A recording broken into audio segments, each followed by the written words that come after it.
From Florida is recognized for 5 minutes. Mr. Speaker, I rise in support of this amendment that will prohibit the use of funds by the Department of Education for its misguided gainful employment rule. Perhaps it would be helpful for the body and the public to know what this gainful employment is that we are talking about.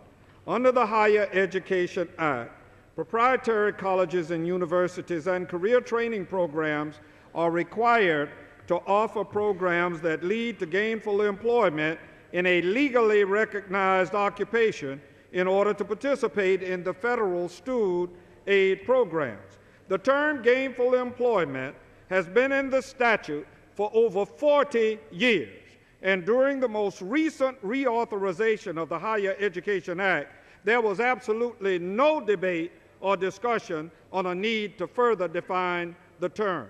Now, when this originated, several of our colleagues on both sides of the aisle, and I'm deeply appreciative of the chairman and my colleagues, in a bipartisan fashion, we went about our business trying to understand just what kind of proposed rule it is that the department is talking about and just how it is that it will impact the overall public. What this amendment would do was prohibit the use of funds for implementation of the draft regulation that the department issued on October 29, 2010, and will prohibit the department from promulgating or enforcing new regulations regarding gainful employment.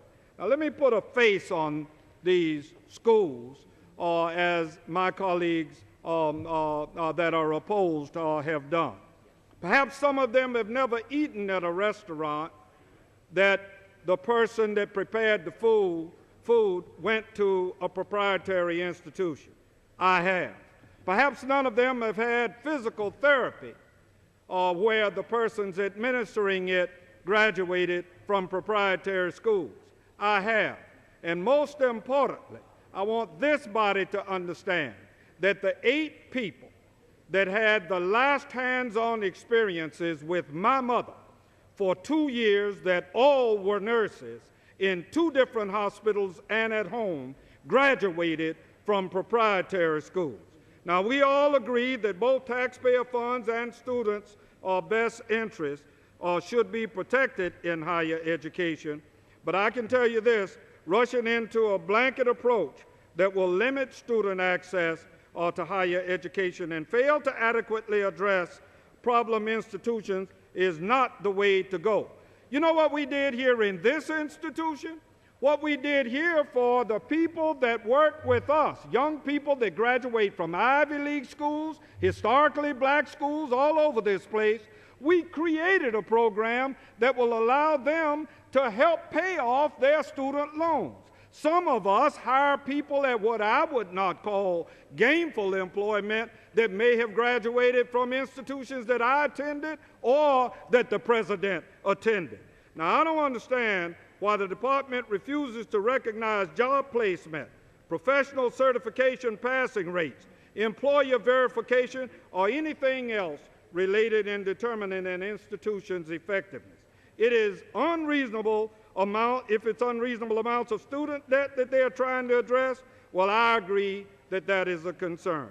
Let's then have a frank discussion on student debt. But it is not only the institutions that are responsible. Students, lenders, policymakers, as well as institutions must be part of this process and must be held accountable. This proposed rule is very broad, and its implementation so burdensome that many schools will undoubtedly close. And I don't buy into that fallacious argument that 50% of these people don't graduate or don't go on to do this, that, or the other. In this economy, in the United States of America, a whole lot of students are graduating from a whole lot of schools and are not getting jobs today. And many of these schools that we are attacking unreasonably are places where I know, at least in the congressional district that I'm privileged to serve, that many of these people have received jobs, and many of them leave the institutions. I like the last 2 nurses that worked with my mom that had a job when they left the institution. This may please some of my friends in this body as the Department of Education, but what will happen to the single mother looking to change careers who needs the flexibility of a private sector college? What about the first generation college student who needs the added support? Mr. Speaker, I urge that we support this amendment, and I thank my colleagues. Time of the gentleman has expired. For what purposes?